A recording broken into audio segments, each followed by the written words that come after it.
Hello, my name is Eric, and today I'll be refuting Josh Meza's main claim that illegal immigration has a positive effect on the U.S.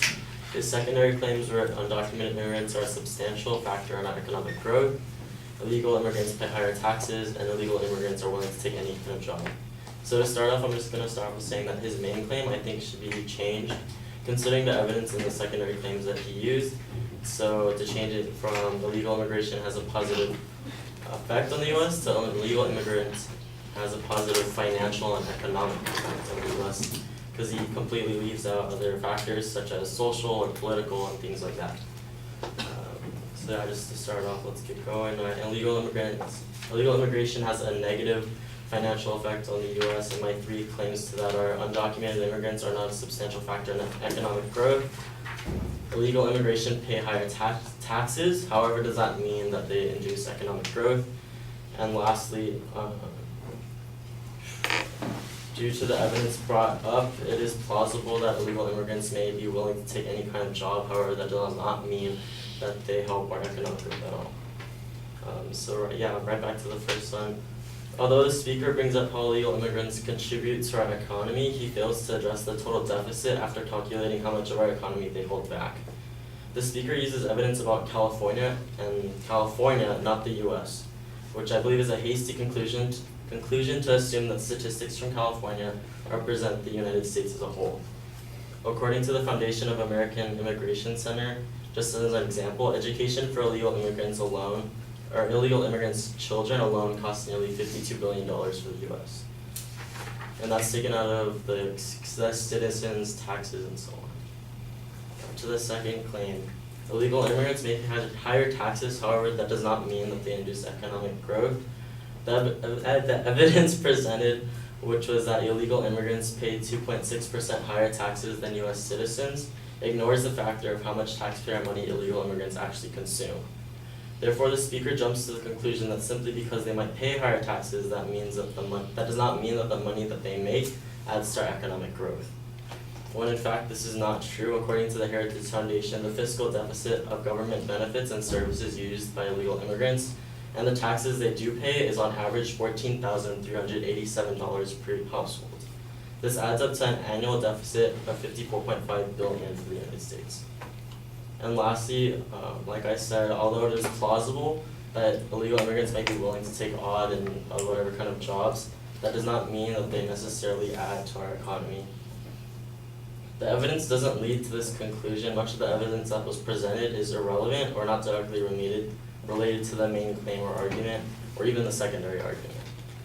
The irrelevant arguments are made in that the speaker attempts to make connections between riskier jobs taken on and the number of legal immigrants in the workforce, and also between unfavorable job conditions and odd jobs. According to the Center for Immigration Studies, although they might be willing to take up odd jobs or unfavorable jobs, illegal immigrants are low-skilled workers for the most part that disproportionately earn low wages in relation to their high rate of consumption of government services because of their poverty and fertility. So despite how many workers they might have in the workforce, the wages earned from low-skilled workers are disproportionate to, again, like my second point, how much they use in terms of government services relative to how much they pay. Again, these are three of the reasons or my examples of why I believe that in fact illegal immigrants have a negative financial effect on the U.S.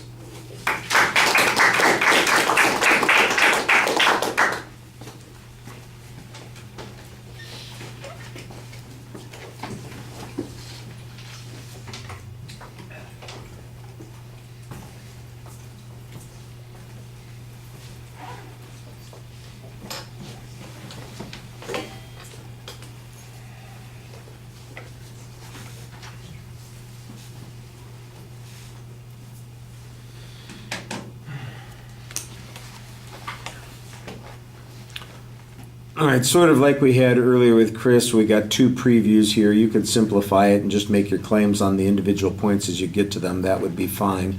The main argument that comes up repeatedly in most of the supporting points that you're presenting is that there's an imbalance in the amount of money that gets spent on services for illegal immigrants versus the amount of money that's going to be brought in by those immigrants, whether it occurs in the form of jobs or taxes or jobs again, depending upon the kind of job that we're dealing with.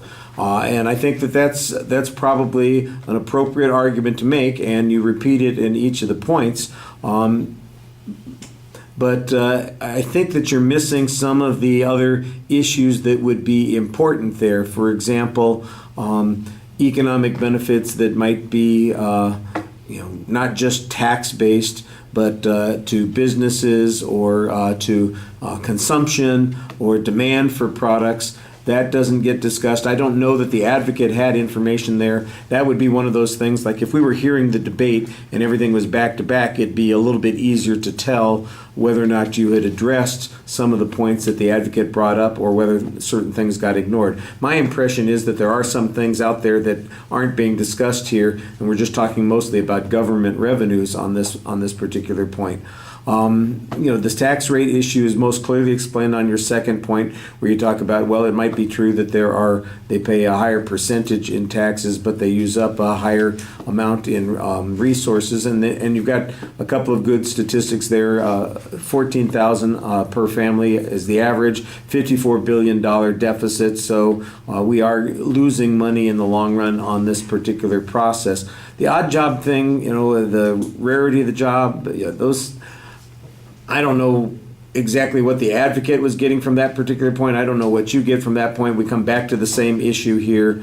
They're low-skilled workers. They earn low amounts of pay, which means that in the long run they're going to be using services more, poverty services, and that's one of the things that creates the deficit here. So it's kind of the same argument over and over again. And it really feels to me like there are a couple of other issues that are not getting developed that could probably use development as well. But the one argument that is being presented is important. All right, thank you.